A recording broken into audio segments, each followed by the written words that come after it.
উদউনি আস্তাজিব লাকুম, বান্দারা তোমরা আমি আল্লাহকে ডাকো,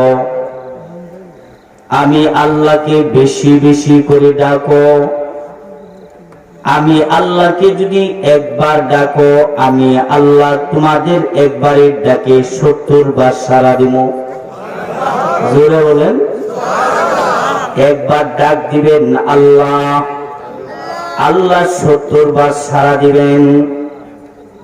আল্লাহ বলেন উদউনি, আমি আল্লাহকে একবার ডাকো, আস্তাজিব লাকুম, আমি আল্লাহ তোমাদের ডাকে সাড়া দিব।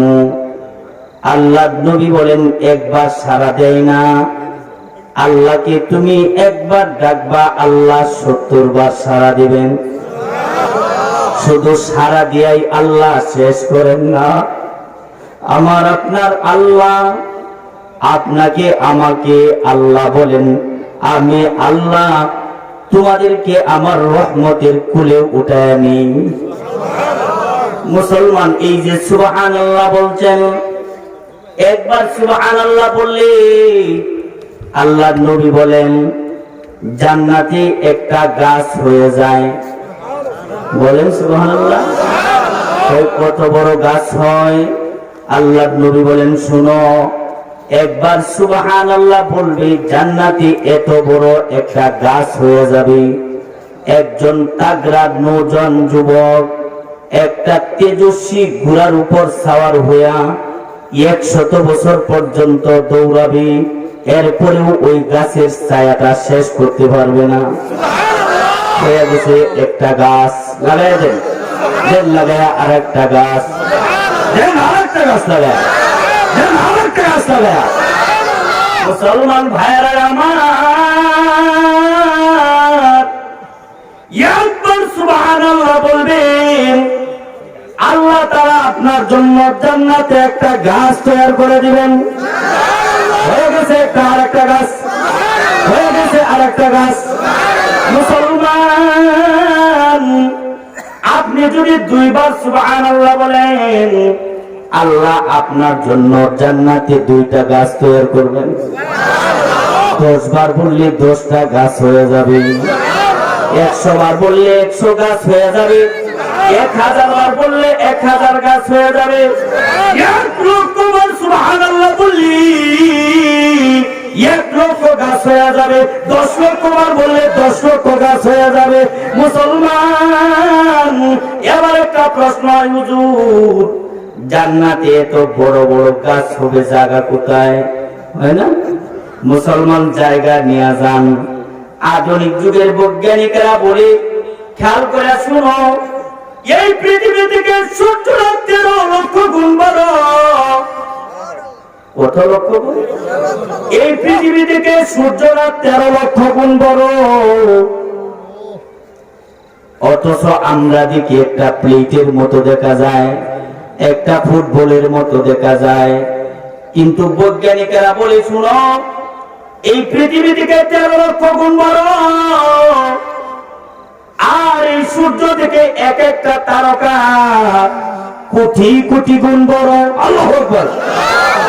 মুসলমান প্রথম আকাশের নিচে আল্লাহ কত তারকা সৃষ্টি করেছেন, দুনিয়ার কোন নবী রাসূলগণ বলে যান নাই, দুনিয়ার কোন বৈজ্ঞানিকেরা বলতে পারে নাই, দুনিয়ার কোন উলিয়া উলিয়ারা বলতে পারে নাই। প্রথম আকাশের নিচে আল্লাহ কত তারকা সৃষ্টি করেছেন। মুসলমান এবার চিন্তা করে দেখুন, এই পৃথিবী থেকে প্রথম আকাশের মাঝখানে, পৃথিবী থেকে প্রথম আকাশ পর্যন্ত আল্লাহ কত জায়গা রাখছেন, ঠিক না বেটি?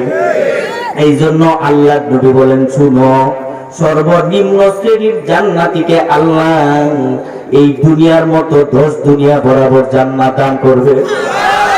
মুসলমান ভাইরা আমার, সর্বনিম্ন শ্রেণীর জান্নাতীকে আল্লাহ এই দুনিয়ার মতো 10 দুনিয়া বরাবর জান্নাত দিবেন। এ মুসলমান, এত বড় জান্নাত আল্লাহ দিবেন, জায়গার অভাব হবে না।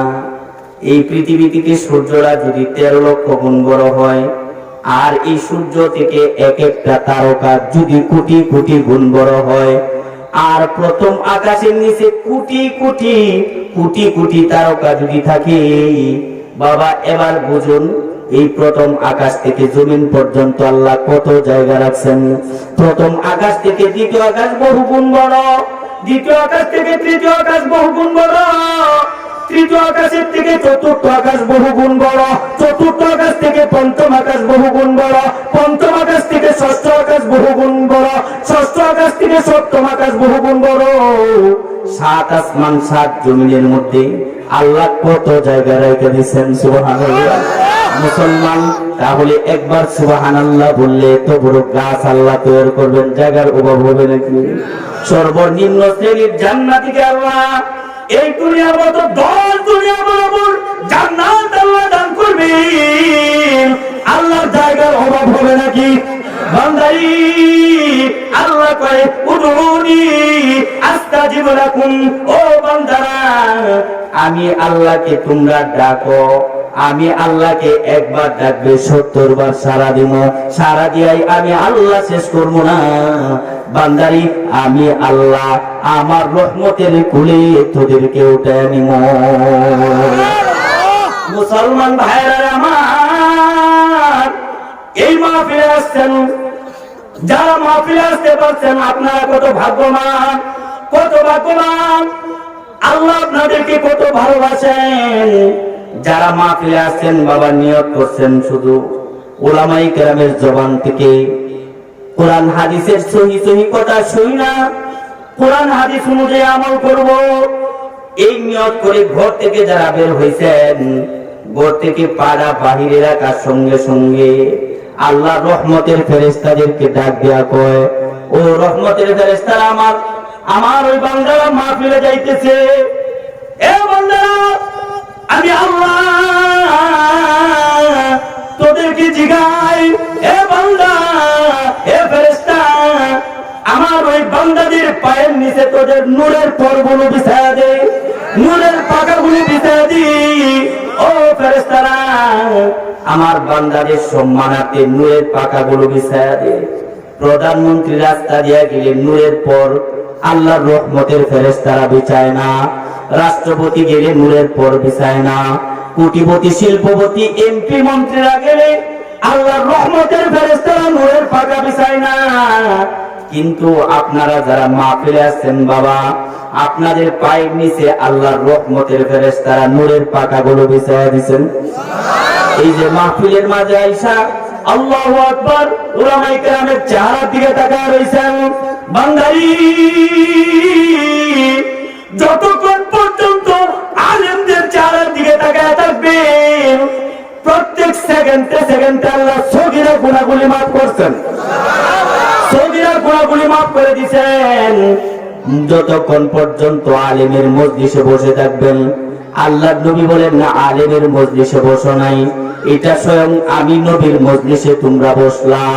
আর আমি নবীর মজলিসে যারা বসবে, এটা আমি নবীর মজলিস পর্যন্ত সীমাবদ্ধ না। আমি নবী ঘোষণা দিলাম এই বছরা স্বয়ং আল্লাহর মজলিসে হয়ে যায়, যার কারণে এই মজলিসকে সাধারণ মজলিস বলা হয় না, এই মজলিস গুলোকে মাজালিসুর রহমান বলা হয়। সুবহানাল্লাহ বলেন। এই মজলিসে যারা বসেছেন বাবা, আপনাদের আলোচনা আপনাদের বাপ দাদার নাম নিয়া, আপনাদের নাম নিয়া আল্লাহ তাআলা ফেরেশতাদের সাথে আলোচনা করি। আল্লাহ ফেরেশতাদেরকে জিগায়, এ আমার ফেরেশতারা আমার এই বান্দারা মাহফিলে বসেছে কেন, কেন মাহফিলে এসেছে? ফেরেশতারা বলে আল্লাহ তোমার এই বান্দারা তোমার কাছে গুনাহ মাফ চায়, আল্লাহ তোমার এই বান্দারা জাহান্নাম থেকে মুক্তি চায়, তোমার এই বান্দারা জান্নাত চায়, আল্লাহ তোমার এই বান্দারা তোমাকে পাইতে চায়। আল্লাহ ফেরেশতাদেরকে ডাক দিয়া বলেন, ফেরেশতারা রে আমি আল্লাহ আমার ওই বান্দাদের পিছনের গুনাহ মাফ করে দিলাম। ফেরেশতারা রে শুনো শুনো, আমি আল্লাহ আমার ওই বান্দাদের নামটা জাহান্নাম থেকে কাটিয়ে দিলাম, আমি আমার ওই বান্দাদের নামটা জান্নাতের লিস্টে উঠিয়ে দিলাম। আর দিলে সুবহানাল্লাহ, আর দিলে সাধারণ মাহফিলে আসছেন না, মাহফিলে আসছেন, প্রত্যেক কদমে কদমে আল্লাহ একটা করে গুনাহ মাফ করে দিবেন, প্রত্যেক কদমে কদমে গুনার জায়গাতে একটা করে নেক দিয়ে দিবেন। আল্লাহু আকবার। এই মাহফিলে যারা এসেছেন খাঁটি নিয়তে তওবা করতে পারলি বান্দারি আল্লাহ কয়, ও আমার বান্দা, কত গুনাহ তুই করছস? 100 গুনাহ করছস নাকি, না 500 গুনাহ করছস, না 1000 গুনাহ করছস, না 10,000 গুনাহ করছস, না 1 লক্ষ গুনাহ করছস, না 10 লক্ষ গুনাহ করছস? এ বান্দা, এই মাহফিলে এসে খাঁটি নিয়তে যদি তওবা করতে পারেন, আল্লাহু আকবার। আল্লাহর নবী বলেন, শুনো, 10 লক্ষ গুনাহ যদি করে থাকো বান্দা, আল্লাহ তাআলা তোমার 10 লক্ষ গুনাহ মাফ করে দিবেন। শুধু আল্লাহ মাফ করে শেষ করবেন না, আল্লাহ মাফ করে শেষ করবেন না, আল্লাহ পাক রব্বুল আলামিন 10 লক্ষ গুনার জায়গাতে 10 লক্ষ নেকের দ্বারা ভরপুর করে দিবেন। জুড়ে বলেন সুবহানাল্লাহ। আল্লাহ মাফ করার জন্য পাগল। কিভাবে বান্দাকে মাফ করবেন? সব সময় আল্লাহ মাফ করার জন্য চেষ্টা করেন, কিন্তু আমরা আল্লাহর কাছে মাফ চাই না। আল্লাহর নবী বলেন, শুনো, ইন্নাল্লাহা ইয়াবসুতু ইয়াদাহু বিল-লাইল লিয়াতুবা মাসিহুম বিন-নাহার। বান্দা, যারা দিনের বেলা গুনাহ করে ফেলছো, অসুবিধা নাই, অসুবিধা নাই। আল্লাহ কোরআনে কারীমের মধ্যে বলেন, লা তাকনাতু মির রাহমাতিল্লাহ, হে বান্দা, আমার রহমত থেকে নৈরাশ হবি না। অনেক গুনাহ করে ফেলছস, তোর গুনাহের সসীম, আমার রহমত অসীম, আমার রহমতের কোনো কুল কিনারা নাই, আমার রহমতের সাগর কত বড় আমি আল্লাহ ছাড়া দুনিয়ার কেউ জানে না। তোদের গুনাহ সসীম, আমার রহমত অসীম। বান্দারে, লা তাকনাতু মির রাহমাতিল্লাহ, আমি আল্লাহর রহমত থেকে নৈরাশ হবি না। মুসলমান, সূর্যটা যখন পশ্চিম আকাশে ডুবে যায়, সঙ্গে সঙ্গে আল্লাহ তাআলা মাগরিবের নামাজের পরে আল্লাহ প্রথম আকাশের নিচে নাইমা কুদরতি 2টা হাত জমিনের দিকে বাড়ায়া বান্দাদেরকে ডাকেন, বান্দাদেরকে ডাকেন আর বলেন, এ বান্দা, দিনের বেলা গুনাহ করে ফেলছস, অসুবিধা নাই, আমার রহমত থেকে নৈরাশ হবি না। এ বান্দা, আমার রহমত থেকে নৈরাশ হবি না, দূরে সরে যাবি না। আমি আল্লাহ আমার কুদরতি 2টা হাত তোদের দিকে বাড়ায়া দিলাম। বান্দারে, আমি আল্লাহর কাছে মাফ চা। যদি মাফ চাইতে পারস, খাঁটি নিয়তে তওবা করতে পারস, আমি আল্লাহ দিনের সব গুনাহগুলি মাফ করে দেব। শুধু আমি আল্লাহ মাফ করে শেষ করবো না, আমি আল্লাহ আমার তোর গুনাহগুলির জায়গায় আমি আল্লাহ ওই গুনার জায়গাতে একটা করে নেক দিয়া দিব। এবার আল্লাহ বলেন, ইন্নাল্লাহা ইয়াবসুতু ইয়াদাহু বিন-নাহার, ইন্নাল্লাহা ইয়াবসুতু ইয়াদাহু বিন-নাহার লিয়াতুবা মাসিকুম বিল-লাইল।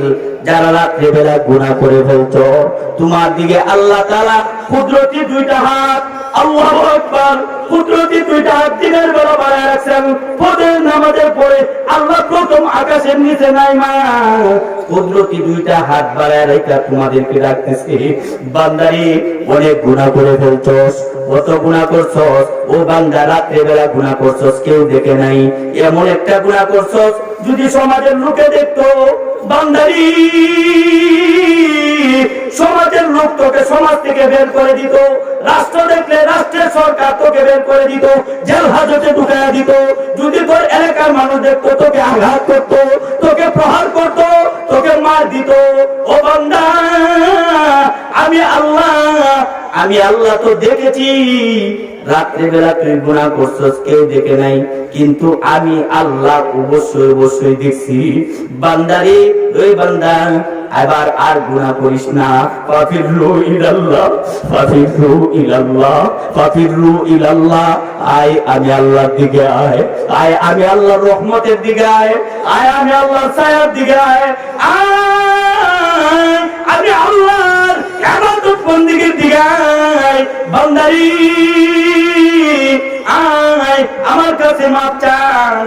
যদি মাপ চাইতে পারোস বান্দা, যদি মাপ চাইতে পারোস, আমি আল্লাহ যেহেতু তোর গুনাহটা ঢাইকা রাখছি, দুনিয়ার কেউ দেখে নাই, আমি হান্নান, আমি মান্নান, আমি সাত্তার, আমি রহমান, আমি রহিম। হে বান্দা, বান্দারি, আমার সাত্তার নামের উসিলায়, সাত্তার নামের ফোন দিয়া আমি আল্লাহ তোর গুনাহরে ঢাইকা রাখছি। সাবধান, এই গুনাহরে কারোর সাথে প্রকাশ করবে না। জিনা করে ফেলতস, কারোর সাথে বলবে না। চুরি করে ফেলতস, কারোর সাথে বলবে না। নামাজ ছেড়ে দিছস, কারোর সাথে বলবি না। বান্দা, আমি আল্লাহর কাছে মাপ চা, মাপ চা। খাঁটি নিয়তে তওবা করতে পারলে আমি আল্লাহ তোর ওই গুনাহগুলি মাফ করে দিয়া গুনাহগুলির জায়গার মধ্যে একটা নেক দিয়া ভরপুর করে দিব, একটা করে নেক দিয়া দিব। এই জন্য বান্দা মাপ চাও। এটা মাহফিল, গুনাহ মাফের মাহফিল, তওবা কবুলের মাহফিল। বান্দারি, এই মাহফিল আজকে তওবা করে যাবেন। জীবনে কত গুনাহ করছেন, আল্লাহু আকবার। সমাজে জানলে আপনাকে সমাজ থেকে বের করে দিত, রাষ্ট্র জানলে রাষ্ট্র আপনাকে জেল হাজতে ঢুকায় দিত। কিন্তু আল্লাহ তো আপনাকে একদিনও খাবার বন্ধ করেন নাই, আল্লাহ তো একদিনও আপনার চোখের আলো বন্ধ করেন নাই, আল্লাহ তো একদিন সূর্যের আলো বন্ধ করেন নাই, আল্লাহ চন্দ্রের আলো বন্ধ করেন নাই। বান্দারি, কেন এই আল্লাহ থেকে দূরে সরে থাকো? কেন এই আল্লাহর ডাক থেকে দূরে সরে থাকো? কেন আল্লাহকে ডাকো না? আল্লাহ কয়, বান্দা উদউনি আস্তাজিব লাকুম, ডাকো, আমি আল্লাহকে বেশি করে ডাকো। একটু সময় নিবেন বাবা, এই যুবক ভাই একটু সময় নিবা, একটু সময় নিয়া মসজিদের কোনায় বসে 10টা মিনিট সময় দিবা। কত সময় চা স্টলে, চায়ের স্টলে কত সময় খাড়া দিছো বান্দা, কত সময় বাজারে খাড়া দিছো, কত সময় চেয়ারম্যান মেম্বার এমপি মন্ত্রীদের নির্বাচনে খাড়া দিছো। এই সময়গুলো কাল কিয়ামতের দিন আল্লাহর দরবারে হিসাব দিতে হবে। ও বান্দা, এইভাবে আর সময় কাটায়ও না, সময় কাটায়ও না। মসজিদে মাত্র সকালবেলা 10টা মিনিট সময় দিবা, রাত্রে বেলা 10টা মিনিট সময় দিবা। চক্ষুগুলো বন্ধ করে এক আল্লাহকে হাজির নাজির দেয় না, এক আল্লাহকে হাজির করে তোমার দিলের মধ্যে আল্লাহ তাআলা হাজির। আল্লাহ হাজিরি, আল্লাহু নাজিরি, আল্লাহু হাজিরি, আল্লাহু নাজিরি। আল্লাহ আমার সাথে হাজির, আল্লাহ আমাকে দেখতেছেন। এমন একটা খেয়াল আর ধ্যান নিয়া 10টা মিনিট একটু জিকির করবা, 10টা মিনিট একটু আল্লাহকে ডাকবা। এইভাবে যদি ডাকতে পারো বান্দা, এইভাবে ডাইকা যদি তোমার জিহ্বা আর দিল দুইটা জিনিস তুমি তরুতাজা রাখতে পারো, আল্লাহ পাক কাল কিয়ামতের দিন বলবে, বান্দারে আমি আল্লাহ আমার নিজ জিম্মাদারিতে আমার জান্নাতে পৌঁছায় দিলাম। আল্লাহ তাআলাকে ডাকেন বাবা, আল্লাহকে বেশি করে ডাকবেন। আল্লাহকে আপনি বসে রাখলেও আল্লাহ 70 বার সাড়া দেয়, দাঁড়ায় ডাকলেও 70 বার সাড়া দেয়, শুয়ে শুয়ে ডাকবেন 70 বার সাড়া দিবেন। খেয়াল করে শুনেন বাবা, একজন মূর্তি পূজকের আলোচনা। মূর্তি পূজক জীবনভর মূর্তি পূজা করে জীবনটা কাটাইয়া দিছে। আল্লাহু আকবার, তার জিন্দেগিটাই মূর্তি পূজা করে কাটাইয়া দিতেছি। বর্তমানে আমাদের বাংলাদেশে অনেকগুলো মূর্তি আছে, ভারতবর্ষে অনেকগুলো মূর্তি আছে। দেখছেন না গত কয়েকদিন আগে মূর্তির স্লোগান দিয়া, জয় শ্রীরামের স্লোগান দিয়া একটা মেয়ে কলেজে আসতেছিল। জয় শ্রীরামের স্লোগান দিয়া কয়েকজন যুবক ওই মেয়েটার দিকে তাকায় আসতেছে, হামলা করার জন্য আসতেছে। খেয়াল করে শুনেন বাবা, ওই মেয়েটা তার ইমানি জজবা, তার ইমানি নূর আল্লাহ তাআলা তার দিলের ভিতরে ঢাইলা দিছে। মেয়েটা বলতেছে, আল্লাহু আকবার, আল্লাহু আকবার, আল্লাহু আকবার। এই মেয়েটা বুঝাইয়া দিছে, এ কাফির বেদিনেরা, শুনে রাখ, যতই চেষ্টা করস না কেন, আমরা আমাদের আল্লাহকে আমাদের জীবনের চাইতে ভালোবাসি, আমরা ইসলামকে আমাদের জীবনের চাইতে ভালোবাসি। কথা বলে ঠিক না? এই মেয়েটা বুঝিয়ে দিয়েছে, কাফের বেদিনরা, শুনে রাখ, আমরা আমাদের ইসলামকে জীবনের চাইতে ভালোবাসি। ইসলামকে দিয়ে ছিনিমিনি খেলবে, আমরা সেটা বরদাস্ত করবো না। ঠিক না বেটে? খেয়াল করে শুনো, শুধু এটা ভারতবর্ষেই না, আমাদের বাংলাদেশেও দেখা যায় অনেক কলেজে, অনেক ভার্সিটিতে মেয়েরা যদি হেজাব পরা পরীক্ষার হলে যায়, পরীক্ষা দিতে দেয় না, পরীক্ষার হল থেকে বের করে দেয়। আল্লাহর কসম করে বলি, আমাদের এই বাংলাদেশ ভারত না, আমাদের এই বাংলাদেশ আমেরিকা না, কোন বিরোধী রাষ্ট্র না। আমাদের এই বাংলাদেশে যদি কোন কুলাঙ্গার আমার মা বোনদেরকে, আমাদের মেয়েদেরকে কলেজে বোরকা পরার জন্য কলেজ থেকে বের করে দেয়, তার বিরুদ্ধে আন্দোলন করে আমরা ওই নাস্তিককে, ওই ইসলামের দুশ্মনের বিরুদ্ধে আন্দোলন করে বাংলার মাটি ছাড়া করবো আমরা। ঠিক না বেঠিক? আমরা এইটা বরদাস্ত করে নিব না। ঠিক না বেঠিক? এই খেয়াল করে শুনেন, ওই মেয়েটা বুঝাইয়া দিছি, আমরা তোমাদের জয় শ্রীরামকে ভয় করি না, আমরা ভয় করি কাকে? আরো জোরে বলেন কাকে? আল্লাহকে ভয় করি। খেয়াল করে শুনেন ভাই, বর্তমানে ভারতে ওই মুসলমান মেয়েরা বোরকা পরে আসলে কলেজে ঢুকতে দিতেছে না, বোরকা পরে আসলে কলেজের বাহিরে, গেটের বাহিরে তাদের বোরকা খুইলা এরপরে কলেজের ভিতরে ঢুকাইতেছে। আল্লাহর কসম করে বলি, এই উসিলায় গজওয়ায়ে হিন্দ হতে পারে। খেয়াল করে শুনেন, আমাদের এই ভারতবর্ষে মুসলমানরা 700 বছর শাসন করছিল। কয় শত বছর? আগের সম্রাটেরা, আগের যারা নবাব ছিল, তারা এই ভারতবর্ষ 700 বছর শাসন করেছিল। সেই 700 বছরের মধ্যে একটা হিন্দুকে একদিন হামলা করে নাই, কোন মূর্তির উপর আঘাত করে নাই। সেই নরেন্দ্র মোদী সরকার আসার পরে আমাদের মুসলমানদের মসজিদের উপর আঘাত আসতেছে। নরেন্দ্র মোদী সরকার আসার পরে আমাদের মাদ্রাসার উপর আঘাত আসতেছে, মুসলমানদের উপর আঘাত আসতেছে, পর্দার উপর আঘাত আসতেছে, কোরআনের উপর আঘাত আসতেছে। আল্লাহর কসম করে বলি, আমাদের সেই ভারতবর্ষ স্বাধীন করার সময় ইংরেজরা যখন প্রায় 200 বছর ভারতবর্ষকে তারা শাসন করেছিল, সেই ইংরেজ খেদাও আন্দোলনের মধ্যে খেয়াল করে দেখেন, ইতিহাস তালাশ করে দেখেন, মুসলমানদের অবদান সবচাইতে বেশি ছিল। কথা বলেন ঠিক না বেঠিক? এখনো নরেন্দ্র মোদী যেখানে বসবাস করে, সেই নরেন্দ্র মোদীর যে জায়গা, সে তার কার্যালয়, সেই কার্যালয় থেকে মাত্র 500 হাত দূরে যারা ভারতবর্ষ, বাংলাদেশ, ভারত, পাকিস্তান, এই 3 দেশ এক ছিল, ভারতবর্ষ স্বাধীন করার জন্য জীবন দিয়েছিল, তাদের নামের একটা তালিকা আছে। সেই নামের তালিকায় 92,953 জন মানুষের নাম আছে। সেই 92,953 জন মানুষের মাঝে 56,962 জন মুসলমানের নাম। সুবহানাল্লাহ বলে। আর বাকি হিন্দু, বৌদ্ধ, শিখ, বিভিন্ন ইহুদি, খ্রিস্টান। বোঝা গেল ভারতবর্ষ স্বাধীন করা হয়েছে সেটা বেশিরভাগ সময়, বেশিরভাগ মুসলমানের রক্তের বিনিময়ে। সুতরাং ভারতবর্ষ থেকে যদি কেউ মনে করে ইসলাম এবং মুসলমানদেরকে উৎখাত করবে, আল্লাহর কসম সেটা কখনো পারবে না। ঠিক না বেঠিক? খেয়াল করে শুনেন, সেই জয় শ্রীরাম, জয় শ্রীরামের স্লোগান দাও। আরে বেটা, তোমরা জয় শ্রীরামের স্লোগান দাও। খেয়াল করে শুনো, জয় শ্রীরাম তো তোমরা বানাও, তোমরাই আবার সাগরে ভাসাইয়া দাও। দুর্গা তোমরা বানাও, তোমরাই আবার সাগরে ভাসাইয়া দাও। এই কালী, মা দুর্গা, মা কালী, এরকম মূর্তি আছে না, তারাই বানা, তারাই আবার সাগরে ভাসাইয়া দেয়। আমরা তো এমন আল্লাহর গোলামি করি যে আল্লাহ দুনিয়ার কুল কায়নাতকে সৃষ্টি করেছেন, যে আল্লাহ কারো ঘর থেকে জন্ম হয় নাই, সে আল্লাহ কাউকে জন্ম দেয় নাই। সে আল্লাহ যদি মুহূর্তের মধ্যে কোন শব্দটা বলে, যে ব্যাপারে, যে বিষয় নিয়ে কোন শব্দ বলে, সাথে সাথে হয়ে যায়। আমরা সেই আল্লাহর গোলামি করি। আমরা কারো সাথে, কাউকে আল্লাহর সাথে শিরিক করি না।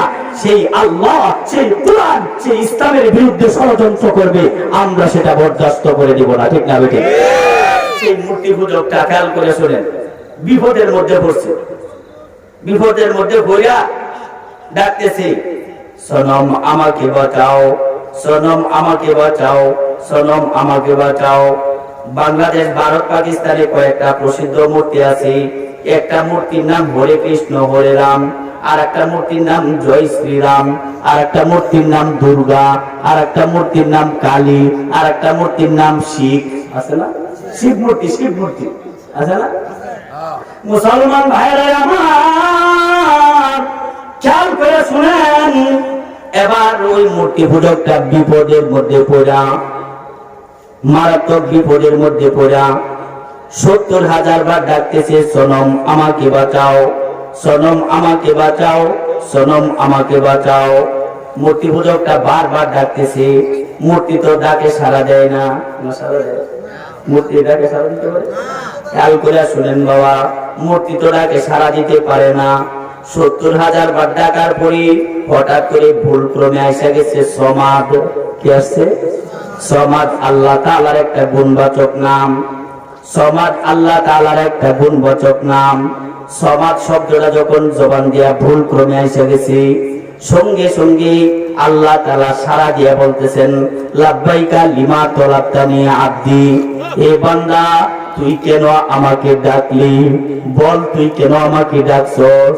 মূর্তি পূজকটা কয়, হায় রে সর্বনাশ, আমার জীবনটা কাটায়া দিলাম, মূর্তি পূজা করে জীবনটা কাটায়া দিলাম, সনম মূর্তির পূজা করে বছরের পর বছর আমি কাটায়া দিলাম, যুগের পর যুগ আমি সনম মূর্তির পূজা করলাম।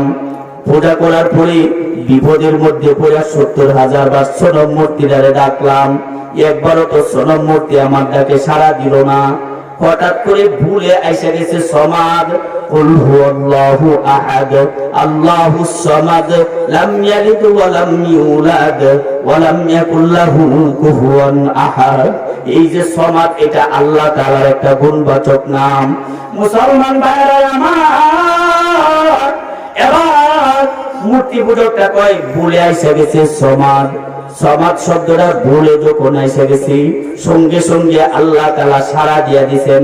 আমি বুঝতে পারছি এতদিন পর্যন্ত যে মূর্তির পূজা করেছিলাম, এই মূর্তিদের কোনো ক্ষমতা নাই, এদের কোনো পাওয়ার নাই, এদের পাওয়ারলেস।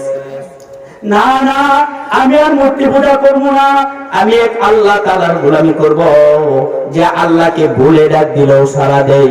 আল্লাহু আকবার। আল্লাহকে ভুলে ডাক দিলেও আল্লাহ সাড়া দেয়। ওই আল্লাহই তো আসল আল্লাহ। ওই আল্লাহরই আমার একমাত্র গোলামি করব, ওই আল্লাহ তাআলার গোলামি একমাত্র আমি করব। আমি আর মূর্তির পূজা করব না। আল্লাহু আকবার। এই মূর্তি পূজকটা কালিমা পড়ে মুসলমান হয়ে আল্লাহর জান্নাতে চলে গেছি। আল্লাহ বলেন, উদুনি আস্তাজিব লাকুম, উদুনি আস্তাজিব লাকুম। বান্দারা, তোমরা আমি আল্লাহ তাআলাকে ডাকো, একবার ডাকবে, আমি তোমাদের একবারে ডাকে 70 বার সাড়া দিব। মুসলমান ভাইরা খেয়াল করে শুনেন, আল্লাহ বান্দাকে মাফ করার জন্য কত পাগল, আল্লাহ বান্দাকে মাফ করার জন্য কেমন ভাবে চেষ্টা করেন। খেয়াল করে শুনেন, আল্লাহ নবী একটা উপমা দিয়ে বলতেছেন। মনে করো একজন আরব দেশের একজন মানুষ একটা উটের উপর সাওয়ার হয়েছে। উটের উপর সাওয়ার হইয়া শত শত মাইলের মরুভূমি পাড়ি দিবে। ফাজাইলে আমলেও এই হাদিসটা আছে। খেয়াল করে শুনেন, খেয়াল করে আমার দিকে তাকান। শত শত মাইলের মরুভূমি পাড়ি দিবে, উটের উপর সাওয়ার হয়েছে। উটের পৃষ্ঠে তার খাবার, তার সরু সামান, এই সব কিছু উটের উপরে রয়েছে। লওয়ার পরে উটের পৃষ্ঠে সাওয়ার হইয়া মরুভূমি পাড়ি দিতেছে। প্রায় শত শত মাইল চলে গেছে। মরুভূমির মাঝখানে যাওয়ার পরে মারাত্মক ক্লান্ত কষ্ট, এই মুহূর্তে হঠাৎ করে সে একটা গাছ পাইছে মরুভূমির মাঝখানে। গাছ পাওয়ার পরে ওই ক্লান্ত শরীর একটু বিশ্রাম করার জন্য উট থেকে নাইমা ওই গাছের সাথে হেলান দিয়া একটু বিশ্রাম করতেছে। উটটারে এক জায়গায় রেখে সে বিশ্রাম করতেছে। হঠাৎ করে তার ঘুম এসে গেছে। কি এসে গেছে?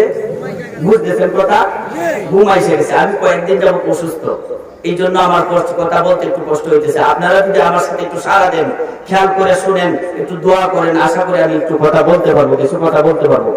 খারাপ লাগতেছে নাকি? খেয়াল করে শুনেন।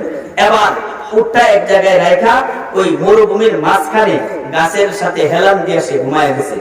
গাছের সাথে হেলান দিয়া যখন ঘুমায় গেছে, আল্লাহু আকবার, একটু পরে তার ঘুমটা ভাঙছে। ঘুম ভাঙার পরে আল্লাহু আকবার, সে দেখতেছে তার উটটা যে উটের উপর সাওয়ার হইয়া ওই মরুভূমির মাঝখান পর্যন্ত আসছে, এই উটটা আর নাই। সে চিন্তা করতেছে, হায় রে সর্বনাশ, এই উটটা কোথায় চলে গেল? এই ডান দিকে তালাশ করতেছে, পায় না, সম্মুখের দিকে তালাশ করতেছে, পায় না, বামে পিছনে তালাশ করে উঠতে পায় না। সে চিন্তা করতেছে শত শত মাইলের মরুভূমি, এই মরুভূমি পাড়ি দিয়া আমার যাওয়া সম্ভব না। কারণ আরব দেশ হলো বালুর দেশ, ধুলাবালি, এত বড় বড় পাথরের দেশ। এই মরুভূমি পাড়ি দিয়া আমি বাকি মরুভূমিটা পাড়ি দিয়া যে আমি যাইতে পারবো, এটা আমার দ্বারা সম্ভব না। আমার মরণ ছাড়া উপায় নাই, আমি এখানেই মারা যাবো।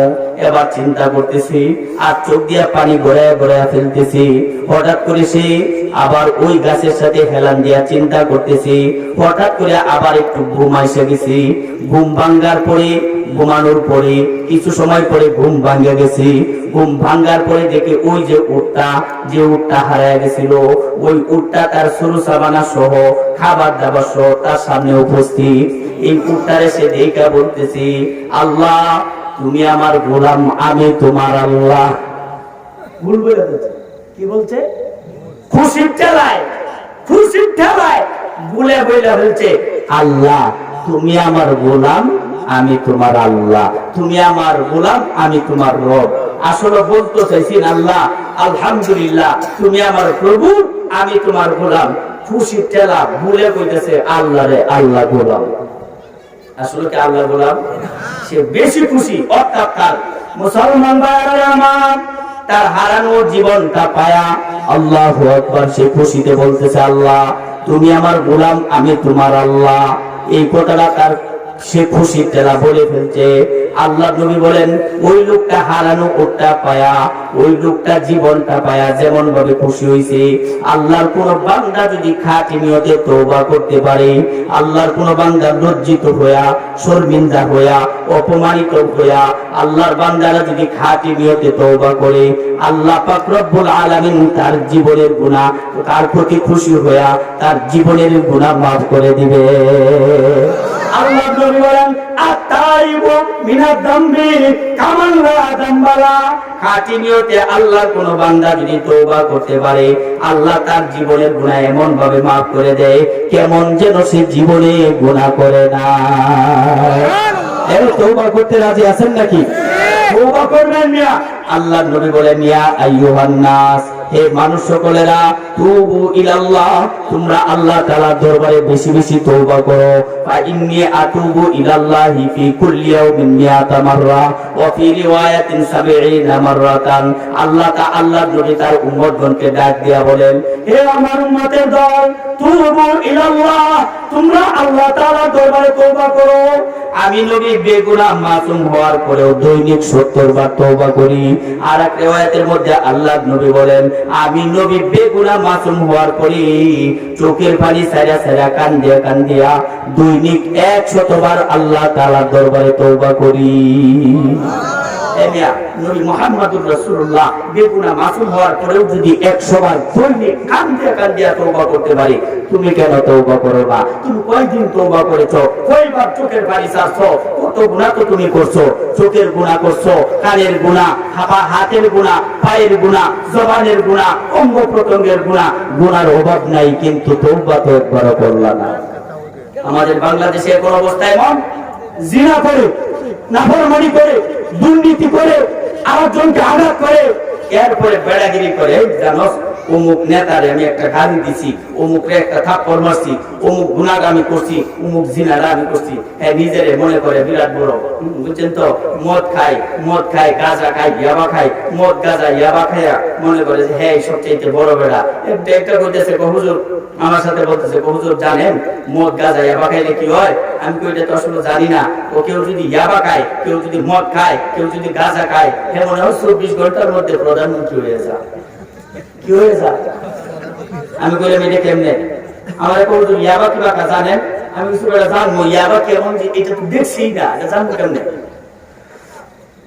হুজুর ইয়াবা খাইতে হইলে সময় লাগে। কতটুকু সময় লাগে? কয়েক ঘন্টার নিচে খাইতে পারে না। আমি তো মনে করছি যে না ট্যাবলেট যে বাকা, এই যে গ্যাস্ট্রিকের ট্যাবলেট যেভাবে খায়, বুঝলেন তো? প্যারাসিটামল যেভাবে খায় এইভাবে মনে হয় না ইয়াবা খা, এইভাবে খায় না, এটা খায় অনেক সময় লাগে। আমি বলছি খাইলে কি হয়, ওই ইয়াবা খাইলে সে মনে হয় 24 ঘন্টার মধ্যে প্রধানমন্ত্রী রাষ্ট্রপতির মতো তার কাছে এরকম ভাবসাব লাগে। আমি জিজ্ঞাইলাম আসলে অনেক শক্তি হয় নাকি?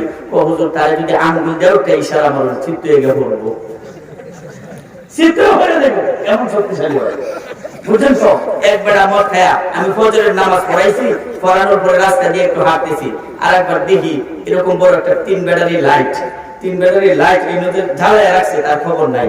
এবার আইতেছে এরকম করতেছে হ্যাঁ আবার নেতা এলাকার। আমি তো সালাম দিছি, চাচা আমরা সালাম দিছি, আমি তো বুঝছি তো হ্যাঁ শিখাইছি। আর একজন বলতেছে হুজুর এখন কথা বলে আছে। আর একবার একটা গাড়ি আইতেছে, ট্রাক আইতেছে, এই ট্রাকের বাস্তাতে শীত তৈরি করেছে, কিটা করেছে ট্রাকের বাতাসে শীত তৈরি হয়েছে। আমি কই দেখছেন কিরকম শক্তি তার হয়েছে, শীত তৈরি হয়ে বদমাইশের দল আরো কিছু গালি দিছে, মাদার কই আমি বুঝতাম না। বুঝলেন তো কিরকম শক্তি রয়েছে তার? মদ গাঁজা ইয়াবা বাবা যারা খায় কমপক্ষে 18টা রোগ তার দেহের মধ্যে প্রবেশ করে। 18টা রোগ, এই 18টা রোগ তো প্রবেশ করে, তার মধ্যে সবচেয়ে বড় রোগ হইল সে বেঈমান হয়ে মরার সম্ভাবনা আছে। আর একটা রোগ হলো চোখের পাওয়ার নষ্ট হয়ে যায়, আর একটা রোগ হইল কণ্ঠনালী শ্বাসনালী নষ্ট হয়ে যায়, আর একটা রোগ হইল তার কলিজা অর্থাৎ কলিজাতে ক্যান্সার হওয়ার সম্ভাবনা থাকে, আর একটা রোগ হইল তার কিডনি নষ্ট হয়ে যায়, আর একটা রোগ হইল সে 40 বছরে 80 বছরের বুড়ার মতো অকেজো হয়ে যায়, আর একটা রোগ হইল তার যৌন শক্তি কমে যায়। মদ গাঁজা ইয়াবা বাবা যারা খায় এটি হইল দুনিয়াবি রোগ। আর মদ গাঁজা ইয়াবা বাবা যারা খায় তাদের জন্য মরার পরে 3টা শাস্তি। কয়টা শাস্তি? যারা বলেন কয়টা শাস্তি? 3টা শাস্তি। 1 নাম্বার শাস্তি, মদখোর গাঁজাখোর ইয়াবাখোরকে আল্লাহ পাক কাল কিয়ামতের দিন নহরুল গুতাব দেওয়া হবে। এই ফেরেশতারা একে নহরুল গুতা দাও। সাহাবায়ে কেরাম বলেন নহরুল গুতা কি জিনিস? ওই জিনাকারিনী বেশ্যা মহিলারা বেশ্যাহি করার পরে জিনা করার পরে এদের লজ্জাস্থান থেকে যে নাপাক পানি বের হয়, সেই নাপাক পানিটা মদখোর গাঁজাখোর ইয়াবাখোর বাবাখোরকে কাল কিয়ামতের দিন দেওয়া হবে। নাউজুবিল্লাহ বলেন না? আরো জোরে বলেন, আরো জোরে। হ্যাঁ আপনাদের দেশে মদ করিয়া ইয়াবাখোর বাবাখোর আসেনি? আছে? যারা আছো এখন এই মাহফিলে এসে তওবা করো, তওবার বয়ানি করতেছি আজকে, খেয়াল করে শুনেন। 2 নম্বর শাস্তি মদখোর গাঁজাখোর ইয়াবাখোর বাবাখোরের। আল্লাহর নবী বলেন কাল কিয়ামতের দিন মদখোর গাঁজাখোর ইয়াবাখোর বাবাখোরকে তিনাতুল খাবাল পান করানো হবে। সাহাবায়ে কেরাম বলেন ইয়া রাসূলুল্লাহ তিনাতুল খাবাল কি জিনিস চিনি না। আল্লাহর নবী মুহাম্মদুর রাসূলুল্লাহ বলেন শোনো, তিনাতুল খাবাল হলো সমস্ত জাহান্নামীদের রক্ত ফুসকে একসাথে গরম করা হবে। সমস্ত জাহান্নামীদের রক্ত ফুস গরম করার পরে এত দুর্গন্ধ হবে। আল্লাহর নবী বলেন লাউ আন্না দালবান মিন গাসাতিনি হুরাকু ফিদ দুনিয়া লান তানা আহলুদ দুনিয়া। একটা ছোট্ট বালতি দিয়া জাহান্নামীদের রক্ত ফুস গরম দুর্গন্ধযুক্ত রক্ত ফুসটাকে যদি পৃথিবীর এক কিনারায় রেখে দেওয়া যাইত, এক বালতি দুর্গন্ধ রক্ত ফুসের কারণে গোটা পৃথিবীর গাছপালা তরুলতা সব নষ্ট হয়ে যাইত। এমন দুর্গন্ধযুক্ত রক্ত ফুস যেটাকে তিনাতুল খাবাল বলা হয়, ওই রক্ত ফুসটাকে মদখোর গাঁজাখোর ইয়াবাখোর বাবাখোরকে দেওয়া হবে। এটা 2 নম্বর শাস্তি। 3 নম্বর শাস্তি আল্লাহর নবী বলেন 1000 বছর মদখোর গাঁজাখোর ইয়াবাখোরকে ফাঁসি কাস্টে ঝুলায় রাখা হবে, এরপরেও মরণ হবে না। মুসলমান যদি কেউ খেয়ে থাকো, যদি কোনো যুবক ভাই মদ গাঁজা ইয়াবা খেয়ে থাকো, এখন এখানে আইসা তওবা করো। আল্লাহর রাসূল বলেন আত-তাইবু মিনাদ যামবি কামান লা যামবালা। খাঁটি নিয়তে তওবা করলে আল্লাহ তোমার জীবনের গুনাহ, সমস্ত মদ গাঁজা ইয়াবা বাবা খাওয়ার গুনাহ maaf করে দিবেন এবং প্রত্যেকটা গুনার জায়গায় একটা করে নেক দিয়া দিবে। খেয়াল করে শুনেন, বান্দাকে maaf করার জন্য আল্লাহ কত পাগল। এক বনি ইসরাইলের একজন ব্যক্তি ছিল, এই বনি ইসরাইলের ওই লোকটা 99টা হত্যা করছেন। কয়টা হত্যা? 99টা হত্যা করার পরে তার খেয়াল আসছে আরে আমি সর্বনাশ করে ফেলছি, 99টা হত্যা করছি, আমার তো জাহান্নাম ছাড়া কোনো গতি নাই, আমি জাহান্নামী হয়ে গেছি, সর্বনাশ, আমি আর কাউকে হত্যা করবো না, আমি 99টা হত্যা করছি, আমার তো আসলে জাহান্নাম ছাড়া গতি নাই, না না আমি আর কাউকে হত্যা করবো না। এবার 99টা হত্যা করার পর তার দিলের ভিতরে ঢেউ আইসা গেছে, তার দিলের মধ্যে আল্লাহর ভয় আইসা গেছে, না আমি আর কাউকে হত্যা করবো না, দেখি আমার তওবা করার কোনো সুযোগ আছে নাকি। 99টা হত্যা করার পরে এবার তার দিলের ভিতরে তওবার জন্য জজবা এসে গেছে, সে তওবা করার চেষ্টা করতেছে, আল্লাহর কাছে মাপ চাইবে। এবার চিন্তা করতেছে আমি যে তওবা করব এটা তো একা একা তওবা করা যায় না, দেখি কোনো হুজুর পাওয়া যায় নাকি। এবার হুজুর তালাশ করতেছি, হঠাৎ করে একজন ছোট্ট হুজুর পাইছে, বড় হুজুর না। আলেম দেখলে কিন্তু মাসআলা জিগায়েন না, আলেম একজন হইল 90, 95, 80, 85 নাম্বার গড়ে, প্রত্যেক সাবজেক্টে 80, 85, 90, 95 গড়ে নাম্বার পায়, দাওরায় হাদিস পাস করছে। আর কিছু আছে আলেম আছে 33, 35 গড়ে প্রত্যেক সাবজেক্টে পাইছি। দুজনেতে আলেম, তিনজনই তো আলেম, ঠিক না বেঠিক বাবা? অনেক মুন্সি আছে, খেয়াল করে শুনবেন, কুরআন হাদিস পড়ে না কিন্তু বিরাট বড় বড় মাসআলা দিয়া ফেলে। সাবধান, হুজুর পাইলে কিন্তু মাসআলা জিগায়েন না, ভালো আলেম পাইলে মাসআলা জিগাইবেন। কারণ অর্ধেক মোল্লা মানুষের ঈমান নষ্ট করে লায়, আর অর্ধেক ডাক্তারে রোগী মাইরা লায়, ঠিক না বেঠিক? মুসলমান ভাইরা আমার খেয়াল করে শুনেন। এবার সে তওবা করার জন্য আলেম তালাশ করতেছে, আলেম তালাশ করতেছে। এবার ছোট্ট একজন আলেম পাইছি, আলেমের কাছে জিগাইতেছে, হুজুর আমি তো সর্বনাশ করে ফেলছি, আমার তওবার কোনো সুযোগ আছে নাকি? আমি 99টা হত্যা করছি, আমি তওবা করব, আমার তওবার কোনো সুযোগ আছে নাকি? আল্লাহ আমাকে মাফ করবে নাকি? এবার এই আলেমটা তো বড় আলেম না, এই আলেম বলতেছে বেটা তুই 99টা হত্যা করছস, তো তওবার কোনো সুযোগ নাই, তুই জাহান্নামী হয়ে গেছস, তুই জাহান্নামী হয়ে গেছস। 99 হত্যাকারী লোকটা কয়, হুজুর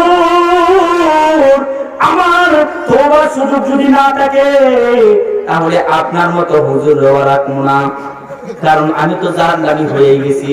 যেহেতু জাহান্নামী হয়ে গেছি তাহলে আপনারা আর দুনিয়াতে রাখা দরকার নাই, আপনারাও মেরে লাইলাম। এবার এই হুজুররাও মেরে লাইছে। এবার কয়জন হইছে? 100 হত্যা করার পরে সে তার খেয়াল আসছে সর্বনাশ, আমি তো সর্বনাশ করে ফেলছি, 99টা হত্যা করছি, একজন আলেমকেও হত্যা করি নাই, একজন আলেমকে তো আমি হত্যা করি নাই। এখন এটা কি করলাম? 99টা আলেম, 99 জন মানুষকে হত্যা করার পরে এখন একজন আলেমকে হত্যা করে ফেললাম।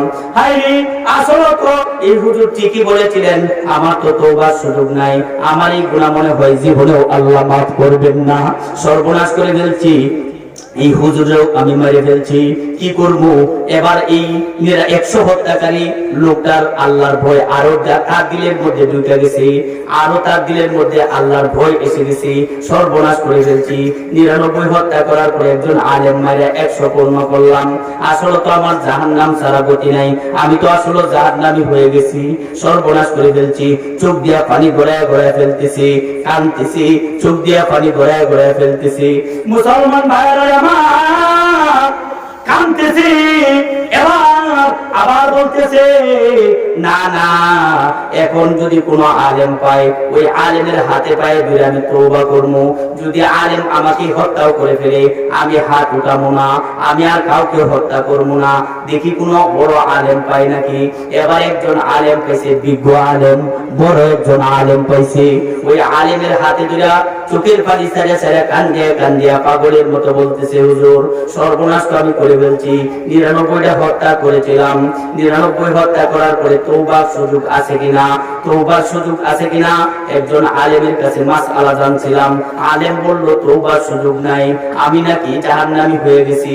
তখন ওই আলেম দেও আমি মারিয়া ফেলছি, হুজুর আমি আর জীবনে কাউকে হত্যা করব না, হুজুর আপনি যদি আমাকে হত্যা করে ফেলেন আমি আর কাউকে হত্যা করবো না, হুজুর মেহেরবানি করে আপনি বলুন আমার তওবার সুযোগ আছে নাকি, আপনি যদি আমাকে হত্যাও করে ফেলেন আমি আপনার উপর হাত উঠাবো না, আমার ভিতরে আল্লাহর ভয় এসে গেছে, হুজুর আপনি আমাকে বলুন আল্লাহ আমাকে মাফ করবে নাকি।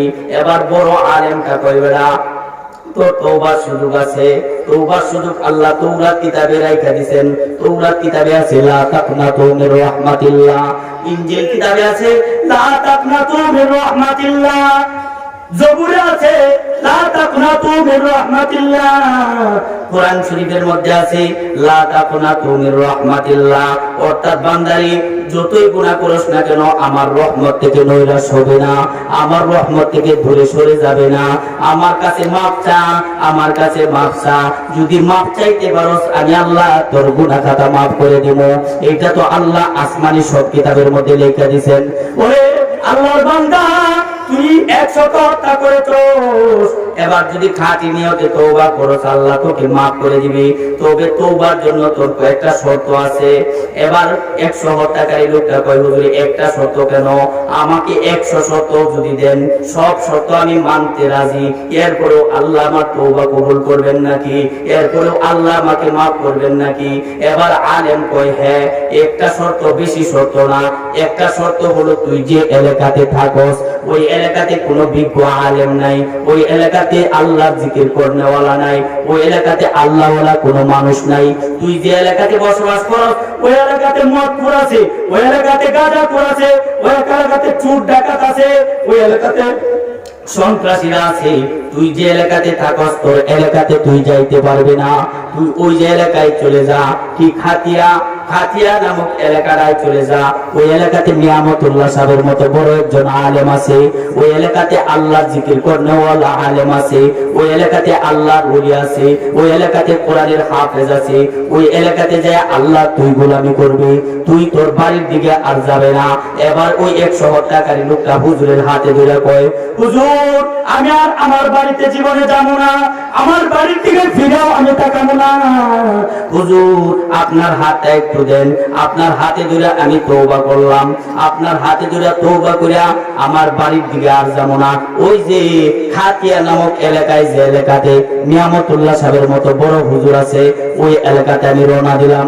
এবার হুজুরের হাতে ধইরা আল্লাহু আকবার তওবা কইরা এবার ওই আল্লাহওয়ালা খাতিয়া নামক খাতিয়ার মতো আল্লাহওয়ালা এলাকার দিকে রওনা দিছি। আল্লাহু আকবার, সামান্য একটু যাইতেই মালাকুল মউত আজরাইল আলাইহিস সালাম তার সামনে উপস্থিত। আজরাইল বলে কুম ইয়া আব্দুল্লাহ, হে আল্লাহর বান্দা দাঁড়া দাঁড়া, এক চুল পরিমাণ সম্মুখে অগ্রসর হবে না। এবার 100 হত্যাকারী লোকটা কয় ভাই তুমি কি? আজরাইল আলাইহিস সালাম তার কাছে আসেন মানুষের সুরত ধইরা, মানুষের সুরত ধইরা। এবার লোকটা কয় এই ভাই তুমি আমার রাস্তা আটকায় দিও না, তুমি তো জানো না আমি তওবা করার জন্য ওই যে আল্লাহওয়ালা এলাকার দিকে রওনা দিলাম, আল্লাহর ওলিদের এলাকার দিকে রওনা দিলাম, তুমি আমার রাস্তাটা ছেড়ে দাও, আমাকে তওবা করার সুযোগ দাও।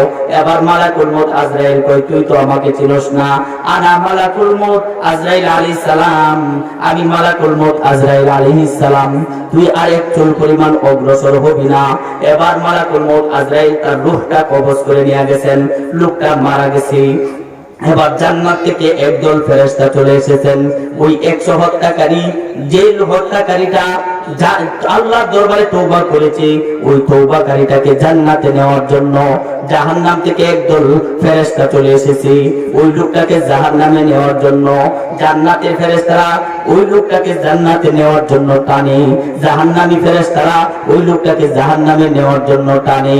এবার জান্নাত এবং জাহান্নামের ফেরেশতারা ঝগড়া ওই 100 হত্যাকারী বান্দারে নিয়া, যে বান্দারা আল্লাহর দরবারে তওবা করার জন্য রওনা দিছিল। জান্নাতি ফেরেশতারা কয় না এই লোকটাকে জাহান্নামে দেওয়া যাবে না, কারণ আল্লাহ কোরআনে কারীমের মধ্যে বলেছেন ইয়া আইয়ুহাল্লাযীনা আমানু, হে ঈমানদারগণ তুবু ইলাল্লাহ, আল্লাহ তাআলার দরবারে তোমরা তওবা করো, তাওবাতান নাসুহা, পরিপূর্ণ খাঁটি নিয়তে তওবা করো। খাঁটি নিয়তে তওবা করলে আল্লাহর নবী তো বলেছেন আত-তাইবু মিনাদ যামবি কামান লা যামবালা, খাঁটি নিয়তে তওবা করলে আল্লাহ তার সব গুনাহ মাফ করে দেয়। জান্নাতি ফেরেশতারা কয় ওই লোকটা যেহেতু তওবার জন্য রওনা দিছে সুতরাং আল্লাহ তার গুনাহ খাতা মাফ করে দিবেন, সুতরাং ওই লোকটাকে আমরা আল্লাহর জান্নাতে নিয়ে যাবো। জাহান্নামের ফেরেশতারা কয় না না, এই লোকটাকে জান্নাতে নেওয়া যাবে না, এই লোকটা 100 হত্যা করেছে, এই লোকটার জাহান্নাম ছাড়া গতি নাই, ওকে আমরা জাহান্নামে নিয়ে যাবো। এবার জান্নাত এবং জাহান্নামের ফেরেশতারা ঝগড়া। আল্লাহ তাআলা জিবরাইল আলাইহিস সালামকে ডাক দিয়া কয় ওরে জিবরাইল দেখো না আমার ফেরেশতারা ঝগড়া লেগে গেছে, জিব্রাইল রে যাও যাও তাড়াতাড়ি যায় ঝগড়াটা মিটাও। জিব্রাইল আলাইহিস সালাম কয় আল্লাহ এই ঝগড়া কেমনে মিটামু? উভয় ফেরেশতা দলের দলিলগুলো অনেক শক্ত। জান্নাতি ফেরেশতাদের দলিলও বিরাট শক্ত, অনেক শক্ত। জাহান্নামী ফেরেশতাদের দলিলও অনেক শক্ত। আল্লাহ এই ঝগড়া কেমনে মিটামু? এবার জিব্রাইল আলাইহিস সালামকে আল্লাহ তাআলা ডাক দিয়া কয় এদিকে তাকান, হুজুর আসতেছেন, এদিকে তাকান। জিব্রাইল আলাইহিস সালামকে আল্লাহ তাআলা ডাক দিয়া কয় জিব্রাইল ওই যে আলেমের হাত ধরে এই লোকটা যে জায়গায় তার মরণটা হইছে, যে জায়গায় তার ইন্তেকাল হইছে, ওই জায়গা পর্যন্ত ওই লোকটা যেখানে তার মরণ হইছে ওই জায়গাটা থেকে সামনে আল্লাহর ওলিদের এলাকায় ওই এলাকাটা কতটুকু এটা আগে মাপবে, আগে মাপার পরে এরপরে পিছনের রাস্তাটা মাপবে। তবে একটা কথা শুনে রাখ, পিছনের রাস্তাটা মাপার আগে একটু টান দিয়া লম্বা করে দিবি। টান দিয়া যখন লম্বা করে দিবি তখন সামনের রাস্তার চাইতে পিছনের রাস্তাটা লম্বা হয়ে যাবে। পিছনের রাস্তাটা যখন লম্বা হয়ে যাবে আমার ওই 100 হত্যাকারী বান্দাটাকে আমি আল্লাহ মাফ করে দিব। আর তুই জিব্রাইল আমার ওই 100 হত্যাকারী তওবাকারী বান্দাটাকে জান্নাতি ফেরেশতাদের হাতে উঠাইয়া দিবি। বুঝছেন না? বুঝছেন কথাটা? এই তওবা করেন, এই যারা আছেন রাত্রিবেলা একটু কাজ করবে। এশারের নামাজটা তো পড়িয়া শুয়ে পড়বেন না। শোয়ার আগে কয়েকটা আমল দেওয়া যায়। হুজুর যখন আইসা গেছেন, আমি অসুস্থ মানুষ, শোয়ার আগে কয়েকটা আমল করে শুইবেন। সেই আমলটা হলো মাত্র 3 বার কুল হুয়াল্লাহু সূরা পড়বেন। কয়বার? 3 বার কুল হুয়াল্লাহু সূরা। আল্লাহর কোন বান্দা বান্দী যদি পড়ে, আল্লাহর নবী বলেন আল্লাহ তাআলা তার প্রতি খুশি হইয়া পুরা কোরআন শরীফ একবার খতম করলে যে সওয়াব হয় তার আমলনামা এক খতম কোরআন তেলাওয়াতের সওয়াব আল্লাহ তাআলা দান করেন। আমলটা সহজ না কঠিন? সহজ। আরো জোরে বলেন। আল্লাহর রাসূল বলেন শুনো, আল্লাহর কোন বান্দা বান্দী যদি 4 বার পড়তে পারে কুলিয়া আইয়ুহাল কাফিরুন লা আ'বুদু মা তা'বুদুন, এই সূরাটা আল্লাহর কোন বান্দা বান্দী যদি 4 বার পড়ে আল্লাহ পাক রব্বুল আলামিন ওই বান্দা বান্দীর আমলনামায় পুরা কোরআন শরীফ একবার খতম করলে যে সওয়াব হয় সেই সওয়াব দান করবে। আল্লাহর কোন বান্দা বান্দী মাত্র 2 বার যদি পড়তে পারে ইযা যুলজিলাতিল আরদু জিলজালাহা ওয়া আখরাজাতিল আরদু আসফালাহা, এটা সহজ না কঠিন? সহজ না? এই সূরাটা 2 বার পড়লে আল্লাহর নবী বলেন আল্লাহর ওই বান্দা বান্দির আমলনামা পুরা কোরআন শরীফ একবার খতম করলে যে সওয়াব হয় এক খতম কোরআন তেলাওয়াতের সওয়াব তার আমলনামা আল্লাহ দান করবে। করবেন তো ইনশাআল্লাহ? আর আরো আল্লাহ নবী আরো বলেন শুনো, আল্লাহর কোন বান্দা বান্দি ফজরের নামাজের পরে সকালবেলা 100 বার যদি পড়তে পারে সুবহানাল্লাহি ওয়া বিহামদিহি সুবহানাল্লাহিল আযীম সুবহানাল্লাহি ওয়া বিহামদিহি সুবহানাল্লাহিল আযীম, পড়েন সবাই সুবহানাল্লাহি ওয়া বিহামদিহি সুবহানাল্লাহিল আযীম। আবার পড়েন সুবহানাল্লাহিল আযীম সুবহানাল্লাহি ওয়া বিহামদিহি সুবহানাল্লাহিল আযীম। 100 বার যদি কোনো বান্দা বান্দি তাসবিহ করতে পারে, সাগরের ফেনা পরিমাণ গুনাহ যদি করে থাকে আল্লাহ সব গুনাহ খাতা maaf করে দিবে। আল্লাহর কোন বান্দা বান্দি যদি সকালবেলা ফজরের নামাজের পরে সূরা ইয়াসিনটা একবার তেলাওয়াত করতে পারে, কি বাবা? সূরা ইয়াসিনটা একবার তেলাওয়াত করতে পারে, পুরা কোরআন শরীফ 10 বার খতম করলে যে সওয়াব হয় একবার সূরা ইয়াসিন তেলাওয়াত করলে 10 খতম কোরআন তেলাওয়াতের সমান সওয়াব আল্লাহ তার আমলনামা দান করবে। আমরা পারি না। মিয়া মাগরিবের নামাজের পরে সূরা ওয়াকিআটা তেলাওয়াত করবেন, ইশারের নামাজের পরে সূরা মুলুকটা তেলাওয়াত করবেন, আপনার সংসারে কোনোদিন অভাব অনটন হবে না। যুবক ভাই মোটরসাইকেল চালাও, অসুবিধা নাই। যে আল্লাহর কোন বান্দা যদি মোটরসাইকেল বা কোন সফরে যাওয়ার সময় একটা দোয়া করতে পারে বিসমিল্লাহি তাওয়াক্কালতু আলাল্লাহ, বলেন বিসমিল্লাহি তাওয়াক্কালতু আলাল্লাহ, এই দোয়াটা পড়া এই শব্দটা এই দোয়াটা পড়া আল্লাহর কোন বান্দা যদি ঘর থেকে বের হয় সে সারা দুনিয়া সফর করবে, সারা দুনিয়া ভ্রমণ করবে, যে পর্যন্ত যে ঘর থেকে সে বের হয়েছে ওই ঘরে ফিরে না আসবে সেই পর্যন্ত জিন পরি দেও দানব মানব দানব কেউ কোনো ক্ষতি করতে পারবে না। কুদরতি ভাবে আল্লাহ তাআলা তাকে হেফাজত করবে। এই দোয়াটা বলে না মোটরসাইকেলে উঠে অ্যাক্সিডেন্টে ঘুরে থাকে, এই দোয়া পড়ে উঠবা মোটরসাইকেলে উঠতেছ বিসমিল্লাহি তাওয়াক্কালতু আলাল্লাহ। খেয়াল করে শুনেন, আপনি যদি ধনী হইতে চান, ধনী হওয়ার জন্য সবাই তো চায় আমি ধনী হই, না কেউ চা গরিব হই? কেউ চা ধনী হইতে যদি চান, আপনি যদি 100 বার করতে পারেন দৈনিক লা হাওলা ওয়ালা কুওয়াতা ইল্লা বিল্লাহ পড়েন, লা হাওলা ওয়ালা কুওয়াতা ইল্লা বিল্লাহ পড়েন, এইটা যদি 100 বার দৈনিক আল্লাহর কোন বান্দা বান্দি করতে পারে, আল্লাহ তার সব অভাব-অনটন দূর করে দিবেন। অল্প কিছু দিনের মধ্যে আল্লাহ তাকে ধনী বানাইয়া দিবেন। সব কামাই রুজির মধ্যে আল্লাহ বরকত দান করবেন। ঘর থেকে বের হইতেছেন, ঘর থেকে বের হওয়ার সময় বাম পা দিয়ে ঘর থেকে বের হবেন, ঘরে ঢুকতেছেন, ঢুকার সময় ডান পা দিয়ে ঘরে ঢুকবেন। খেয়াল করে শুনেন, জামা গায়ে দিতেছেন, ডান হাতাটা আগে পরিধান করবেন, জামা খুলতেছেন বাম হাতাটা আগে খুলবেন, জুতা পরিধান করতেছেন ডান পায়ের জুতাটা আগে পরিধান করবেন, জুতা খুলতেছেন বাম পায়ের জুতাটা আগে খুলবেন, টয়লেটে ঢুকতেছেন বাম পা দিয়ে টয়লেটে ঢুকবেন, টয়লেট থেকে বের হইতেছেন ডান পা দিয়ে বের হবেন। এই নবীর সুন্নাত অর্থাৎ মাথা থেকে পা পর্যন্ত মুহাম্মদুর রাসূলুল্লাহর সুন্নাত অনুযায়ী চলবেন এবং বেশি বেশি জিকির করবেন, আল্লাহর দরবারে তওবা করবেন, কোনোদিন নামাজ ছাড়বেন না, কারো হক নষ্ট করবেন না, কাউকে গালি দিবেন না। শেষ করছি 2 মিনিট, একটা কথা বলে ফেলি। আল্লাহর নবী বলেন, শোনো তোমরা মুফলিস মিসকিন কাকে বলে? সবচেয়ে বড় মিসকিন, সবচেয়ে বড় মুফলিস কাকে বলে চিনো? জানো? আল্লাহ নবী বলেন, যার মাল নাই, বাড়ি নাই, ঘর নাই, টাকা পয়সা নাই, অর্থ সম্পদ নাই, সে দুনিয়ার মধ্যে সবচেয়ে বড় মুফলিস মিসকিন। আল্লাহ নবী বলেন, না না, তার চাইতে বড় একজন মিসকিন আছে। এই মিসকিনটা হলো সেই মিসকিনটা দুনিয়াতে সে তার ক্ষমতা ছিল, দুনিয়াতে নামাজ, রোজা, হজ, যাকাত সব আমল করত, কিন্তু আরেকজনের একটা গালি দিছিল, অথবা আরেকজনের একটা থাপ্পড় মারছিল, অথবা আরেকজনের একটা টাকা মেরে খাইছিল। এই লোকটা পাহাড় পরিমাণ নেক আমল নিয়ে আল্লাহর দরবারে হাজিরা দিবে। আল্লাহর দরবারে হাজিরা দেওয়ার পরে ওই লোকটাকে দেখা আল্লাহ তাআলা ফেরেশতাদের মাধ্যমে বলতে থাকবেন, এই তোর যে আমল পাহাড় পরিমাণ নেক আমল, শত শতবার হজ করেছস, লক্ষ লক্ষ টাকা আল্লাহর রাস্তায় দান করছস, নামাজ তুই কাজা করছ নাই, তাহাজ্জুদ ইশরাক আওয়াবিন সব করছস, তোকে তো জান্নাত দিতেই হয়। এই মুহূর্তে একজন যায় বলবে, আল্লাহ এই লোকটারে তুমি জান্নাত দিতেছো, এই লোকটা দুনিয়াতে আমার একটা থাপ্পড় মারছিন, অথবা আমার সামান্য একটু জমিন দখল করছিন, অথবা তার সীমানাটা আমার জমিনের দিকে একটু বাড়াইয়া গেছেন, আমার 2টা টাকা মাইরা খাইছেন, আমার কাছ থেকে শুদ্ধভাবে টেহা নিছেন, আল্লাহ এই লোকটা আমাকে একটা গালি দিছেন, আমি তোমার কাছে বিচার দিলাম। এবার এই লোকটা বাপাইরাম কইরা জান্নাতের দিকে যাইতে থাকবো। আল্লাহ বলবে, না জান্নাতে যাইতে পারবে না, দাঁড়া এখানে।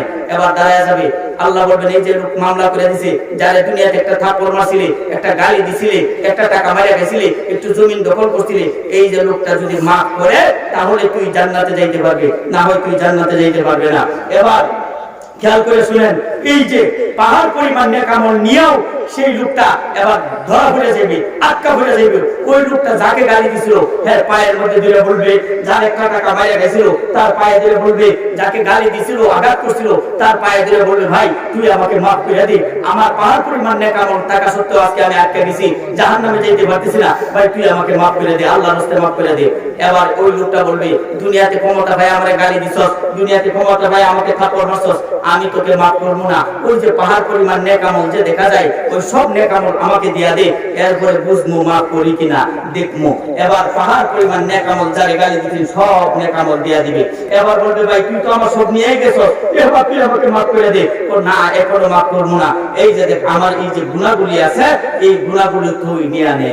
আল্লাহ নবী বলেন, এই যে এত নেক আমল করার পরেও আরেকজনের একটা গালি দেওয়ার কারণে ওই লোকটা তার সমস্ত নেক আমল যাকে গালি দিয়েছেন তাকে দিয়া, যাকে গালি দিয়েছেন তার গুনাহগুলি নিয়া সেই লোকটা জাহান্নামে যাবে, আর তার আমল দিয়া যাকে গালি দিয়েছেন ওই লোকটা জান্নাতে চলে যাবে। সাবধান, কাউকে গালি দিবা না, কারো জমিন দখল করবা না, কাউকে আঘাত করবা না, হ্যাঁ মদ গাঁজা ইয়াবা খাইবা না, গুনাহ করবা না। খেয়াল করে শুনেন, অনেকে মুড়ি দেওয়া যেত না, মুড়ি দেওয়া যেত না। আর কার কাছে মুড়ি দেওয়া যেত না? খাঁটি বন্ড পীরের কাছে, দুনিয়াদার পীরের কাছে মুড়ি দেওয়া যেত না। তুমি যদি একজন হাক্কানি আলেম পাও যে দুনিয়া চায় না, তুমি তার কাছে যাইলে তোমার নিজেকে সংশোধন করতে পারবা, তোমার কোরআন তেলাওয়াত ঠিক হবে, সুন্নাত ঠিক হবে, আমল ঠিক হবে।